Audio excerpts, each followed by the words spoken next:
Welcome. Once again, you're listening to the Hour of the Time. I'm William Cooper. And folks, I'll be in the San Francisco Bay Area October 29th through the 31st at the Dunphy Hotel, San Mateo, California. The number to call is area code 415-905-8874. That's area code 415-905-8874. Let me see, I'll be doing a lecture on Sunday, October the 31st at 12:30 p.m. Also a workshop later that same afternoon, October the 31st at 3:30 p.m. But I'll be there the whole weekend. We'll have a booth. We'll have tapes of the Hour of the Time there. They'll be at a reduced rate because you won't have to pay postage. And my book will be available, and of course I'll be there if you just want to stop by and chat for a while. Remember, that's the Dunphy Hotel, San Mateo, California, October 29th through the 31st. The number to call is area code 415-905-8874. For those of you in the southeast segment of the United States, I will be in Atlanta, Georgia on November the 14th. I will be speaking in the Chamblee Community Center on that date, and the number to call is area code 404-986-0802. Once again, November the 14th in Atlanta, Georgia. I'll be speaking at the Chamblee Community Center. The number to call for information is area code 404-986-0802. Now, both of these events in San Mateo and in Atlanta, Georgia cost some money. I don't know exactly how much because I'm an invited speaker. You need to call those numbers and talk to them. But as usual, when I get there, I will arrange for a lower rate for CAGI members. Make sure you bring your welcoming letter, anything signed by me, or your press credentials, and that will be good for your discount. If you have any problems, come and see me personally. I'll verify that you're a CAGI member and make sure that you get your discount. Well, folks, tonight is going to be illuminating. I can tell you that for sure. Let me tell you first, right off the bat, before we get into the subject of tonight's broadcast, that the Media Corporation, well, first let me give you what happened on the stock exchange since we've been talking about this. All the stock for all the media corporations that we've discussed, including the Inquirer Star Group, has gone up. So it shows that somebody may be doing a little anticipatory buying out there, or it could just be an accident. The stock that we're going to purchase closed today on the New York Stock Exchange at $51 5/8 per share. That's $51 5/8 per share. The name of the corporation is the Gannett Company Incorporated. Seek out the lowest commissioned broker in your area, ladies and gentlemen. Buy as much stock in that company as you possibly can. The New York Stock Exchange symbol is GCI. GCI. Again, it's Gannett Company Incorporated. You want to make sure to tell your broker that you want to purchase only voting shares. Only voting shares. Do not buy stock unless the stock is voting shares. Make sure that you understand that perfectly. As soon as you've purchased your stock, Make Xerox copies of your stock certificates. Make sure your broker knows to issue the certificates in your name. That way you know that you own the stock, you have the shares in your possession. Make Xerox copies of the shares, send them to us with a stamped, self-addressed number 10 envelope. We will send you back a proxy statement, which you will need to fill out, have notarized, and send back to us, giving us the proxy vote for your shares of stock. So folks, you can get started on that tomorrow morning. We will be keeping you updated. We'll tell you if stock starts going up too precipitous, we'll tell you to hold off and until it comes back down. But this is not going to take a week or two. It's going to take us some time to do it. You need to motivate your neighbors, your friends. You need to get them involved. You have to make them understand what we're doing. And tell them if they're going to get in here and play games with us, in other words, if they're not going to go along with our scheme here to change this corporation around, then don't play at all, because we don't need 6 or 8 or 10 bunch of patriots in here buying shares and giving their proxies to 6 or 8 different people. If they do that, all we're doing, folks, is masturbating, and it's absolutely non-productive.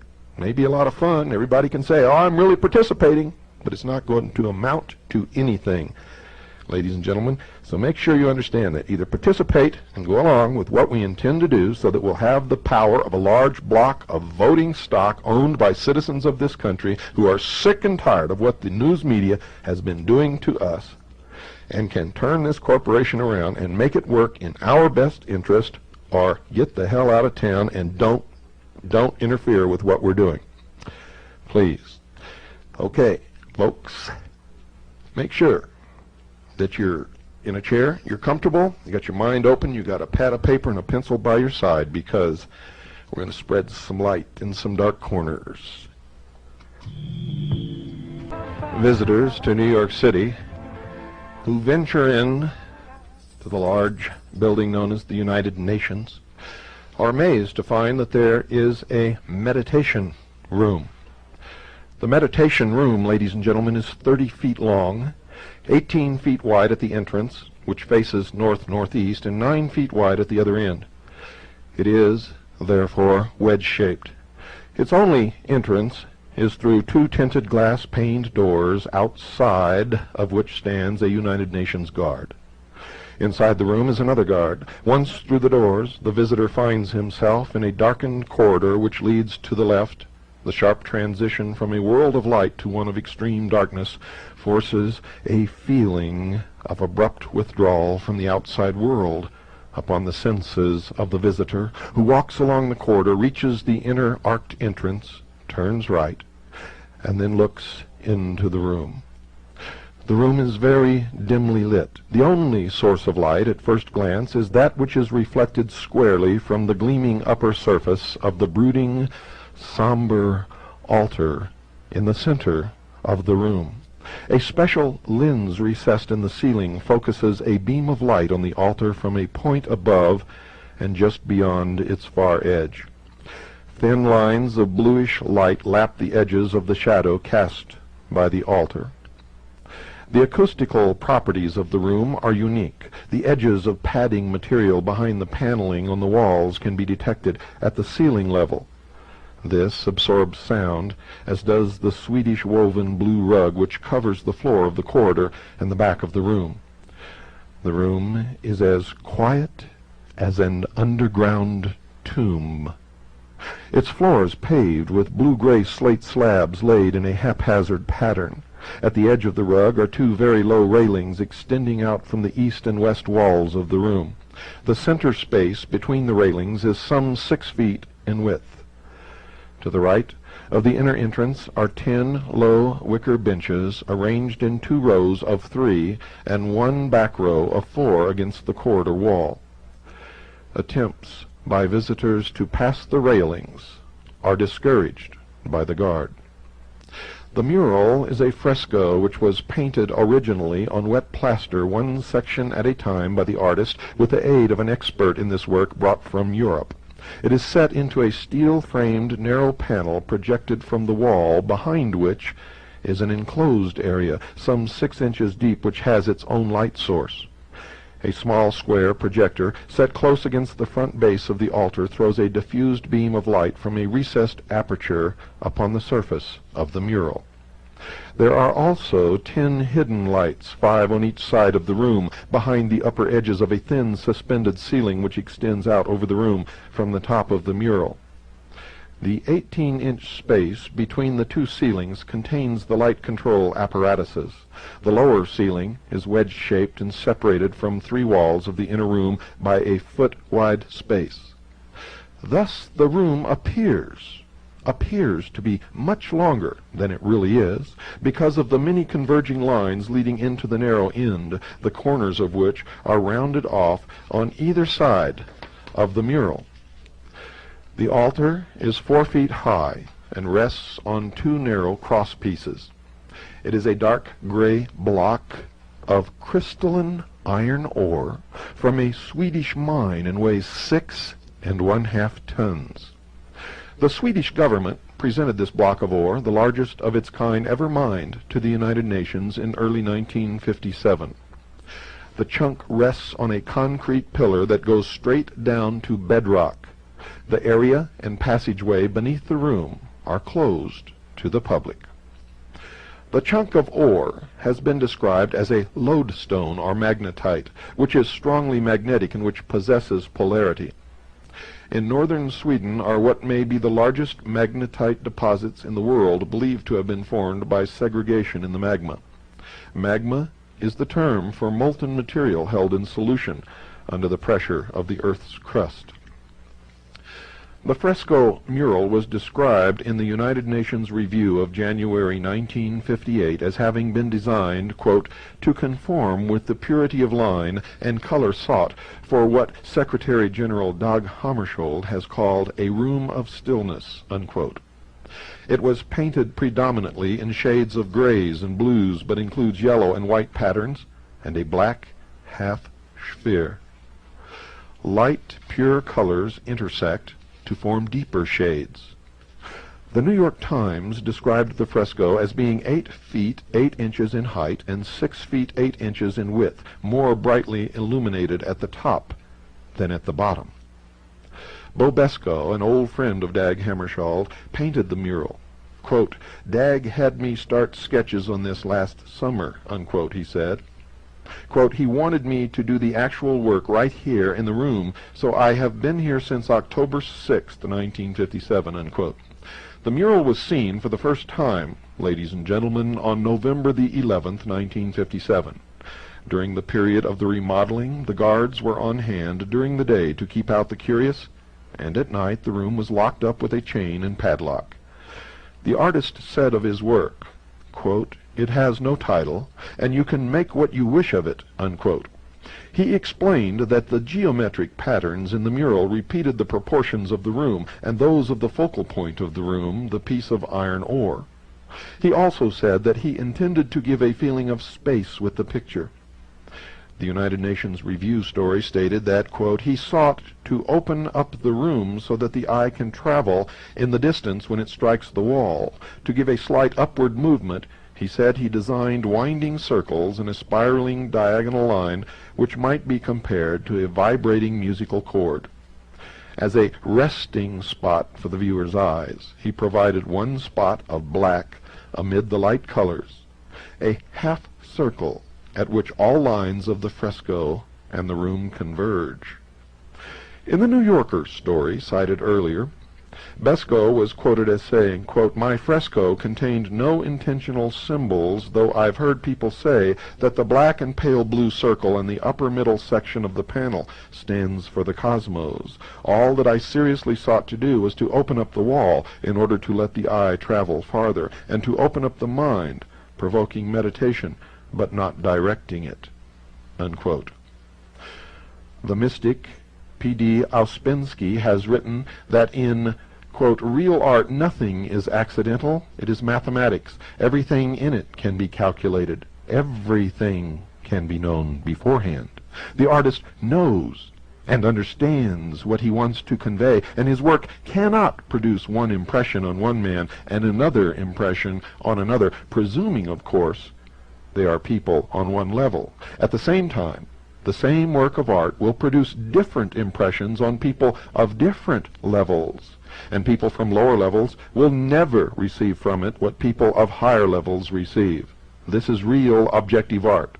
An objective work of art affects the emotional and not only the intellectual side of man," unquote. Mr. Besko's picture is described as non-objective, yet its composition admittedly reflects the dimensions of the room and the chunk of iron ore. This, ladies and gentlemen, involves mathematics. He said of his mural, quote, "You can make what you wish of it," unquote, yet he admittedly sought to create a specific subjective effect in the mind of the spectator. Consequently, Mr. Besko's remarks create confusion rather than understanding. The leaflet made available to those who visit the meditation room was written under the direction of Dag Hammarskjöld himself. Its description of the room is deliberately couched in abstruse language. It contains terms which have meaning to the esoterically inclined, but not to the uninitiated, or those called the profane. These terms will be explained, and have in fact been explained, during the Mystery Babylon segments of the Hour of the Time. But for those who may be just beginning to listen to this program, esoteric means that which is hidden and is kept only for the initiated, those who have studied the mysteries. The profane, ladies and gentlemen, is you. I leave myself out because during the process of studying the mysteries, I, with great irony, have become illumined. And if you continue to listen to the Hour of the Time, so shall you. The leaflet reads, quote, "We all have within us a center of stillness surrounded by silence. People of many faiths will meet here, and for that reason none of the symbols to which we are accustomed in our meditation could be used. However, there are simple things which speak to us all with the same language. We have sought for such things, and we believe that we have found them in the shaft of light striking the shimmering surface of solid rock. So in the middle of the room we see a symbol of how daily the light of the skies gives life to the earth on which we stand, a symbol to many of us of how the light of the Spirit gives life to matter. But the stone in the middle of the room has more to tell us. We may see it as an altar, empty, not because there is no God, not because it is an altar to an unknown God, but because it is dedicated to the God whom man worships under many names and in many forms. The stone in the middle of the room reminds us also of the firm and permanent in a world of movement and change. The block of iron ore has the weight and solidity of the everlasting. It is a reminder of that cornerstone of endurance and faith on which all human endeavor must be based. The material of the stone leads our thoughts to the necessity for choice between destruction and peace. Of iron man has forged his swords, of iron he has also made his plowshares. The shaft of light strikes the stone in a room of utter simplicity. When our eyes travel from these symbols to the front wall, they meet a simple pattern, opening up the room to the harmony, freedom, and balance of space. There is an ancient Chinese saying that the sense of a vessel is not in its shell, but in the void. So it is with this room. It is for those who come here to fill the void with what they find in their center of stillness," unquote. The World Goodwill Bulletin is published by Lucis Press Limited, owned by Lucis Trust, at 88 Edgware Road, Marble Ark, London, W2, England. The New York branch, the Lucis Publishing Company, 11 West 42nd Street, 32nd floor, issues materials on its arcane school, 3-member triangles, and World Service Fund, and publishes the Beacon magazine. This company, ladies and gentlemen, was originally established as the Lucifer Publishing Company, but changed its name on November the 11th, 1924, to the less startling one it bears today. A third branch of the Lucis Trust is located at 1 Rue de Verembe 3E, Geneva, Switzerland. Alice A. Bailey, the now deceased high priestess of the occult arcane school, established and headed the trust and its self-identified Society of Illumined Minds. This powerful group has intimate connections with the United Nations. The World Goodwill Bulletin issued a special edition on the United Nations in July 1957, which contained an article entitled, quote, "Lodestone," unquote. We quote from its description of the meditation room. Quote, "The visitor will be totally unprepared for what he will see as he steps in the door for a moment of quiet. Because of the converging walls and the dim light, he will experience a peculiar spatial disorientation, and dimension and perspective will seem difficult to establish. In the center of the room, he will see illuminated by a single point of light from the ceiling, a rectangular mass. The ore piece is many millions of years old. One feels as though one is in a repository for some natural talisman of significant and noble importance, rather than in a chapel in the ordinary sense. Those who are wedded to seeking communion in traditional settings may be somewhat ill at ease here. This is a sudden break with prior experience. One is thrown violently upon his own resources. The room and the concept do not seem indicative of the supplications or the dualistic concept of the mystic, in which illumination is sought as a boon granted by deity. Rather, seemingly inherent in the decoration of the room, in the pinpoint of light playing on the ore, is the concept of a personal concentration of forces, creating a focus that illumines the field of attention. The pinpoint of light, the void of space, the illuminated crystalline ore, one feels projected into a setting of cosmological symbolism rather than one of planetary or even solar intent. It is interesting to speculate on what the long-term influence of this new departure will be on current religious thinking. Ensconced here in the highest hall of man, it cannot be inconsiderable. Whatever interpretations one may attribute to the United Nations Meditation Room, it can be said with certainty that the words and the repercussions have only just begun, unquote. Folks, the new departure in religion referred to did not occur by chance. Tremendous pressure was brought to bear on Trygve Lie and Dag Hammarskjöld to install such a room at the United Nations by such organizations as the World Council of Churches. Trygve Lie announced on April 18, 1949, that such a room would be established.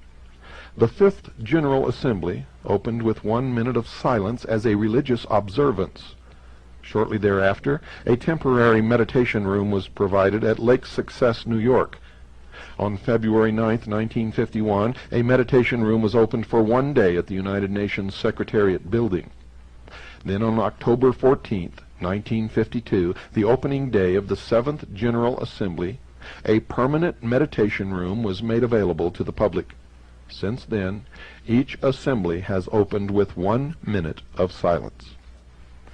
In 1955, the meditation room contained a 300-year-old, 800-pound, 37-inch wide upright section of an agba, or mahogany tree, from French Equatorial Africa.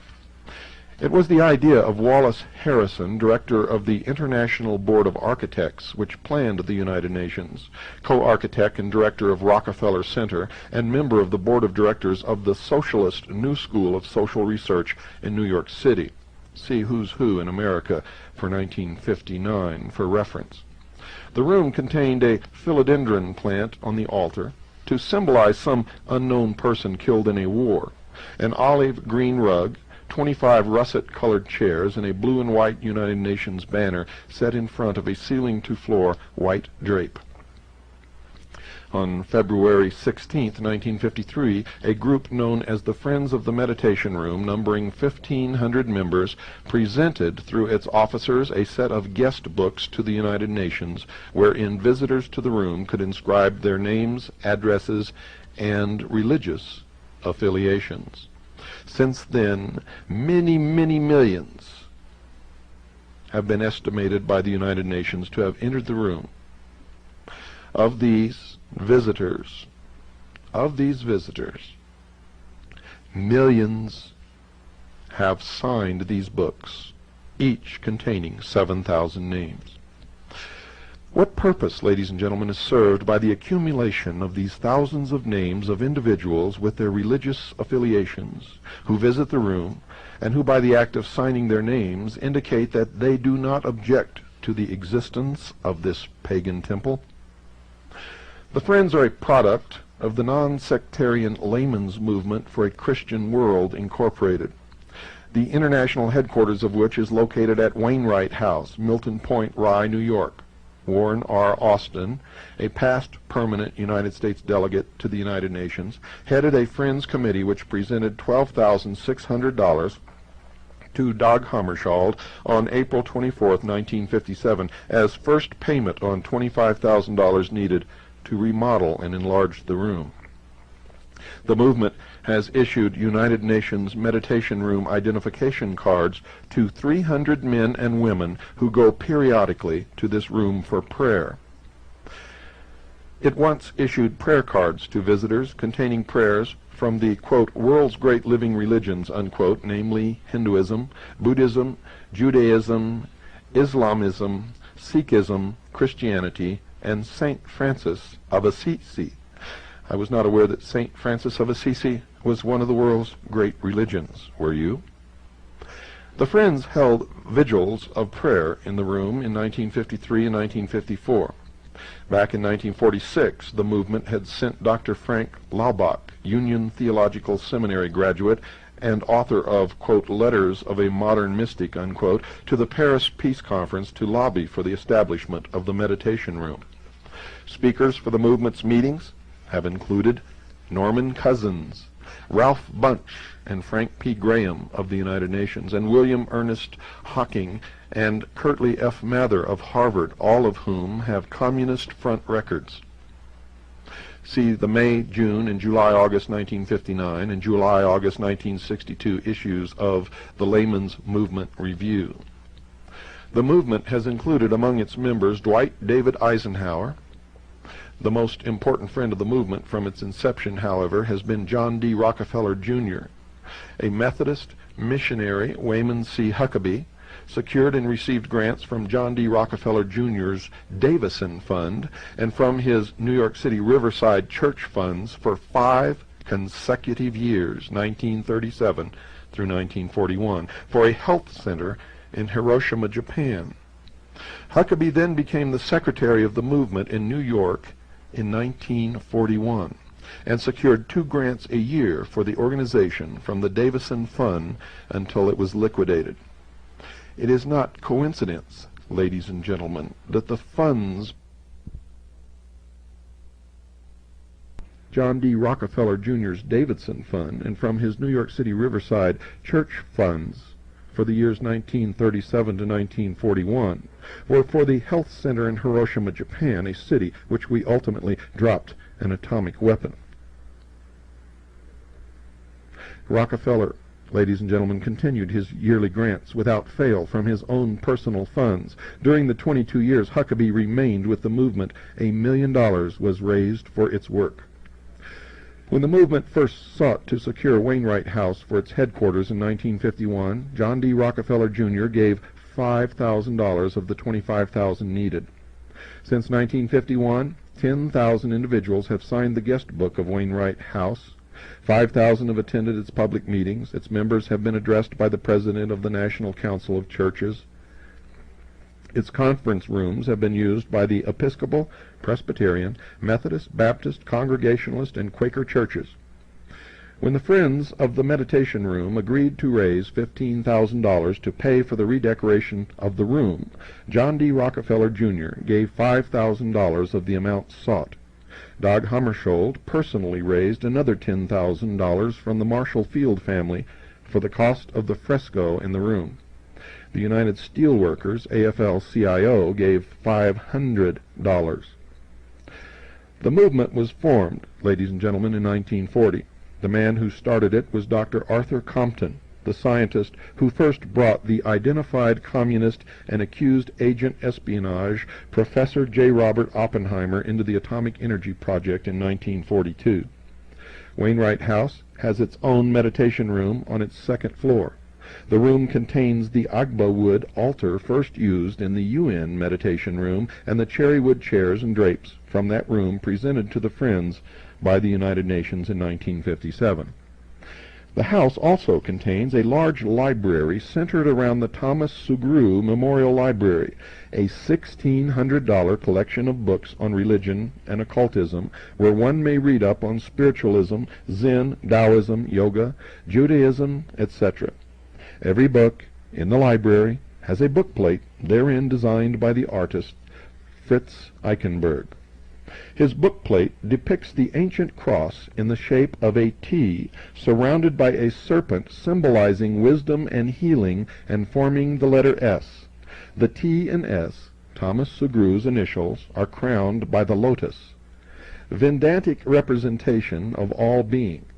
In the background lies the city of Jerusalem, over which shine two stars, the star of the east of Christianity and six-pointed star of Judaism. A flame spreads an arc of light above, proclaiming the continuity of life and the immortality of the soul. M. Oldfield Howey tells us in The Encircled Serpent that in the symbolism of Egypt the serpent is constantly represented as surmounting a cross. The brazen serpent was a palladium or talisman in the form of a serpent coiled around the mystic Tau or T. The serpent set up by Moses was originally the Egyptian sun god who was now known to his people as Jehovah." Unquote. Joseph von Hammer, in the History of the Assassins, explains the Tau as the figure of the phallus. Quote, "Among the Egyptians, the lotus was the symbol of Osiris and Isis. It was esteemed a sacred ornament by the priests. The six-pointed star is the great oriental talisman known as the Seal of Solomon. Its meaning, ladies and gentlemen, and the identity of Osiris and Isis has already been explained in past episodes of the Hour of the Time. It will also be explained on a later edition of the Hour of the Time when we discuss the Great Seal of the United States of America.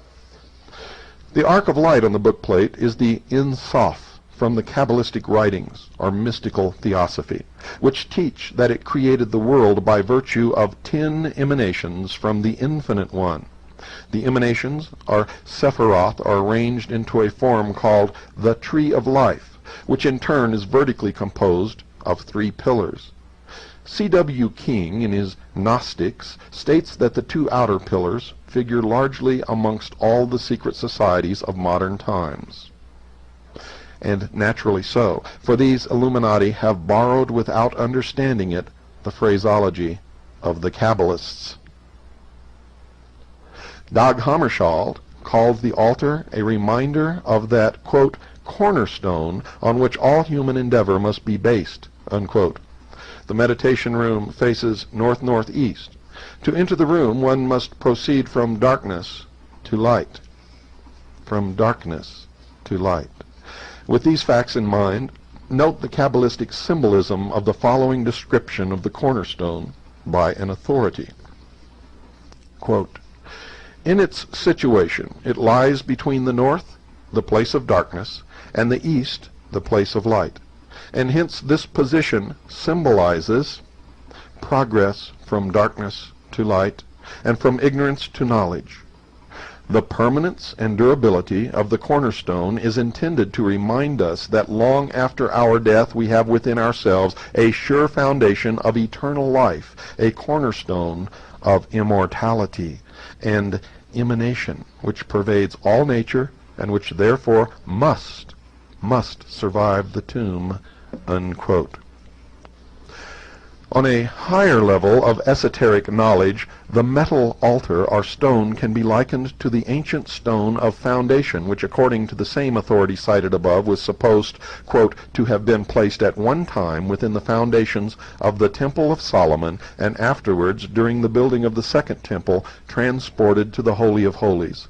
It was in the form of a perfect cube, or as the Freemasons call it, ashlar, and had inscribed upon its upper face within a delta or triangle the sacred tetragrammaton or ineffable name of God.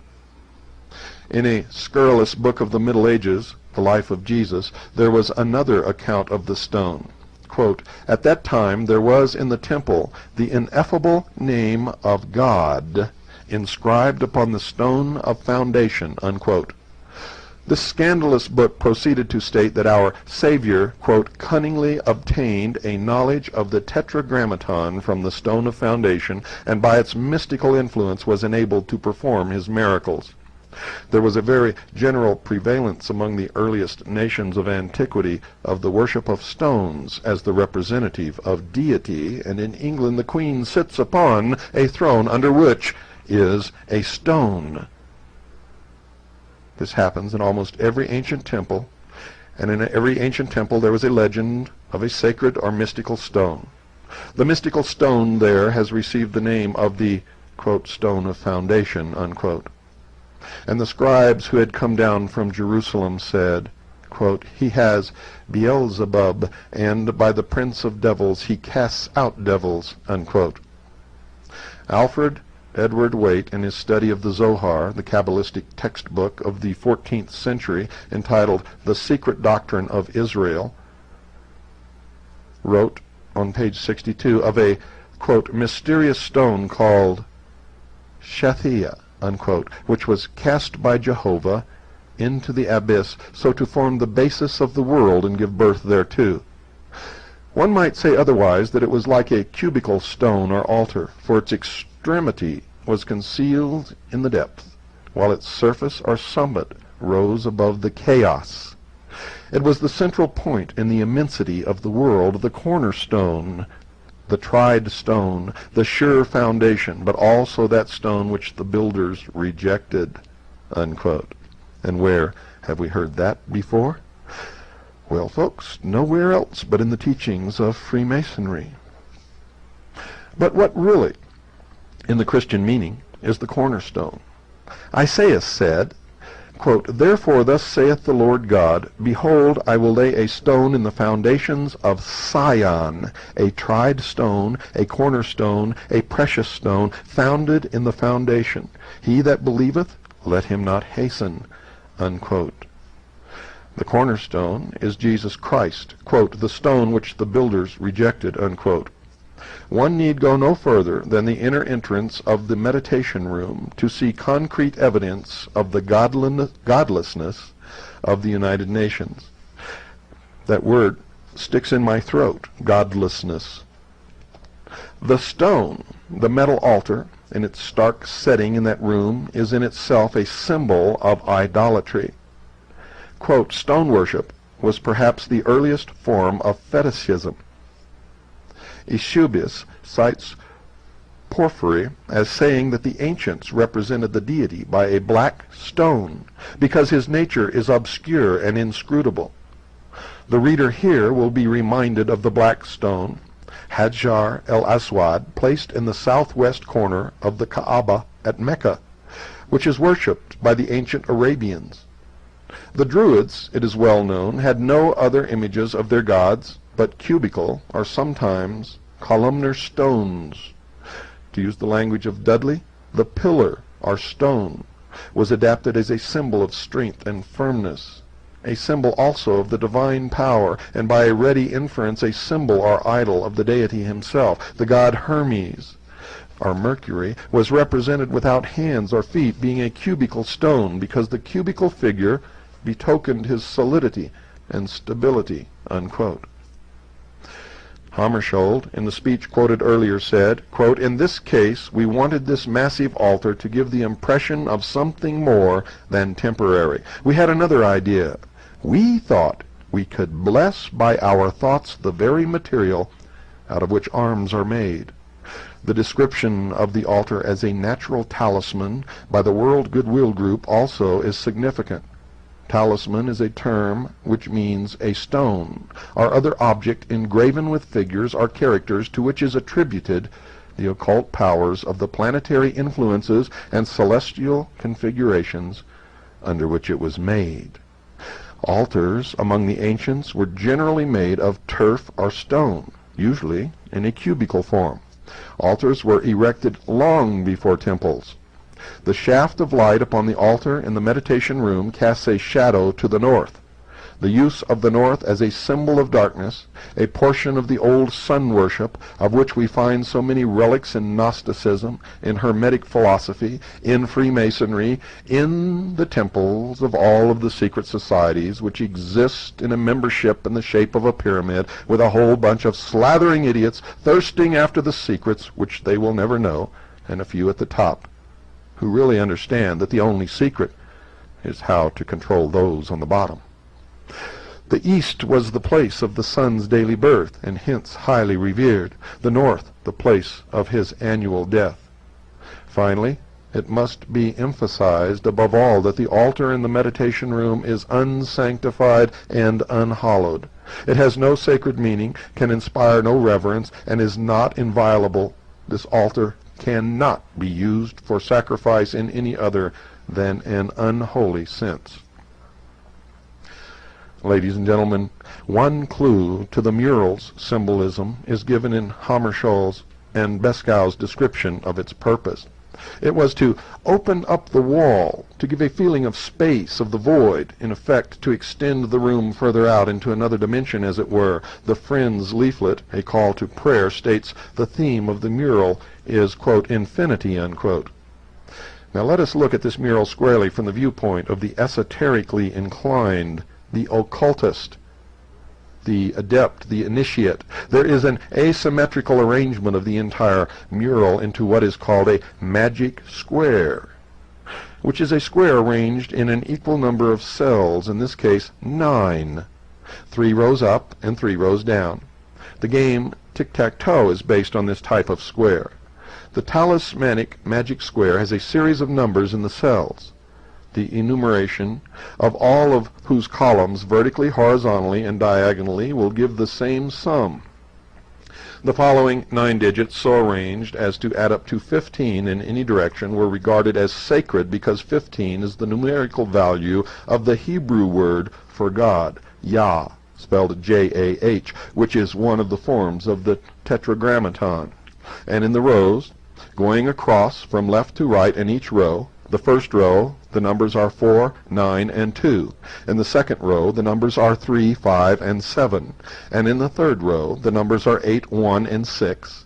Whether you add them up diagonally, vertically, or horizontally, no matter in which direction you go, it always adds up to the number 15.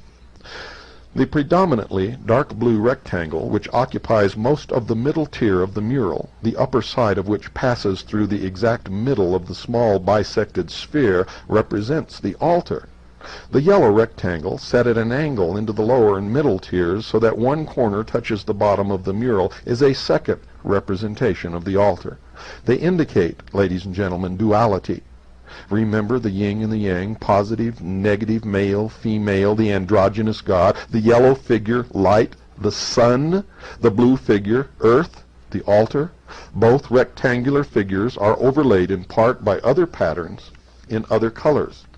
The all-important sphere in the left upper middle section symbolizes, among other things, the sun.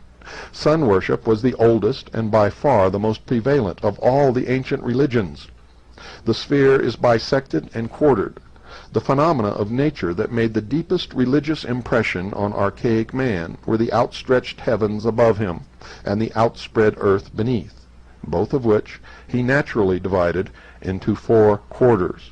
This fourfold heaven and earth he signified by a circle, or a square divided crossways. The circle, ladies and gentlemen, is met with in every form of sorcery. The circle in quadrants is called the magic circle. The objects and the meditation room are intended to be evocative in the religious sense. Of what? Well, the mural and altar are admittedly symbols. By symbolism, the simplest, the commonest objects are transformed or idealized and acquire a new, and so to say, an illimitable value. An expert on these subjects has written, quote, "Under occult dominion art, music and politics all tend to the same end, confusion, a calculated and inducted confusion. Chaos, for minds that are confused will obey and bow to the hidden masters, and out of chaos comes order." And isn't that the motto of the 33rd degree of Freemasonry? Ordo ab chao. Quote, "The rule of the triangle and the ellipse, together with a crude geometry in modern art, is the rule in aesthetics. Standing before a meaningless cubist canvas at an art exhibition, one day a puzzled amateur asked, quote, 'But what does it mean?' Unquote, to which the painter replied, 'It's not a question of what it means, it's a question of what is its effect on the observer.' Consciously or unconsciously, the artist spoke the truth. Psychiatrists tell us that this school of insidious humbug is simply an elaboration of the policy of the interruption of ideas, leading to total incoherence and madness. Cubist art is an effort to produce certain psychic effects obtainable by optical illusion. Beauty has nothing to do with it. The Cubist school is not the realm of art at all. It belongs to that of medicine and psychic science. Those who forget that this devastating fad of the interrupted idea can be extended to music, literature, and every other phase of human effort do so at their own peril. For instance, listen closely to the beat of the rap musician. Quote, "A mind that is positive cannot be controlled. For the purpose of occult dominion, minds must therefore be rendered passive and negative in order that control can be conceived. Minds consciously working to a definite end are a power, and power can oppose power for good or for evil. The scheme for world dominion might be doomed by the recognition of this principle alone, but as it is unfortunately unrecognized, it remains unchallenged," unquote, until we decided to purchase a media corporation. And thus now, we have minds consciously working to a definite end, and we are now a power, a very great power. A striking feature of the mural is the white half crescent in its upper right quadrant. The inner curve of the crescent closest to the bisected black, pale blue, and yellow sphere is equidistant at all points from the exact center of the bisected figure. Therefore, ladies and gentlemen, if the curve of the crescent is continued full circle, the figure which results is a hidden point within a circle, the symbol which was adopted by the astronomers as their sign of the sun, and of course you know that the crescent is the sign of the moon, Isis and Osiris. In the ancient mysteries, the point in the circle denoted the principle of fecundity, and has been carried down through the ages as a sign of various secret societies, including the Illuminati of Adam Weishaupt in 1776, and you will find the dot in a circle in the temples of Freemasonry. It is the symbol of the phallus. We always come back to the generative force. The female principle is also emphasized in the crescent moon, or lunette figure of Isis. There are 72 geometrical figures and shadings in the mural. The 2 crescent shapes and the 4 long triangles, white, yellow, blue, and black, which are located in the 2 upper tiers of the mural, are each counted as one figure. The number 72 denoted from the earliest days the divine name of 72 words. 72 words. This number is derived from a permutation of the values assigned to the 4 letters of the Tetragrammaton, or JHVH, Jehovah, the ineffable, unpronounceable name of God. This name, in its multitude of forms, can be used to work miracles or magic, so say the Kabbalists. It was derived from Exodus chapter 14, verses 19, 20, and 21, which each consist of 72 letters.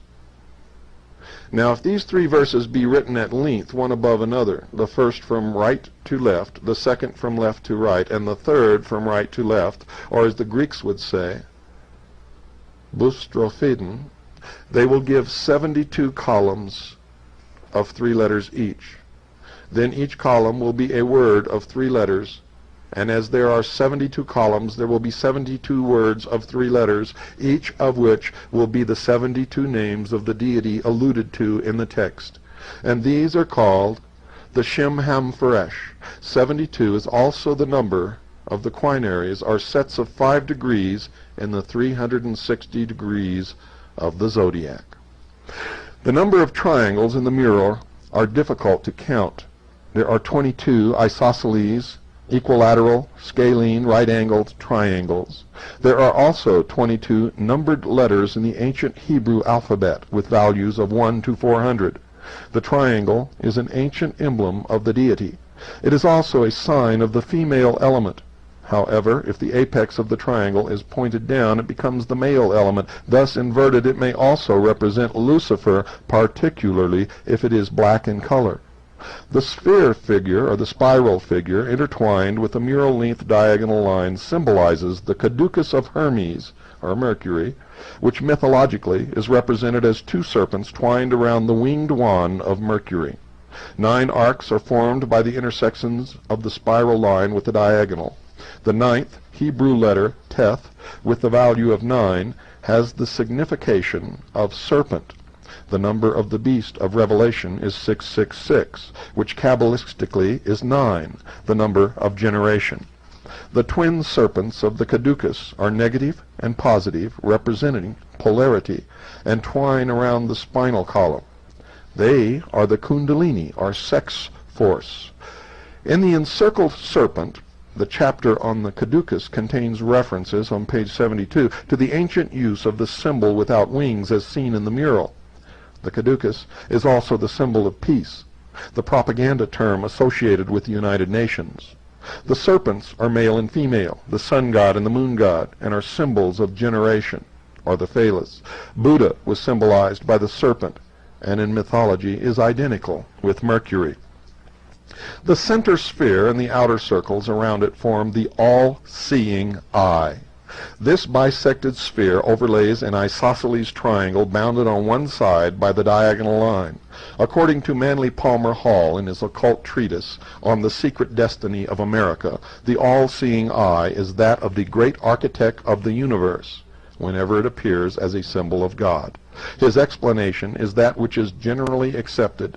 It is, however, erroneous. A full commentary on the meaning of this all-important symbol has already been dealt with in previous episodes of the Hour of the Time.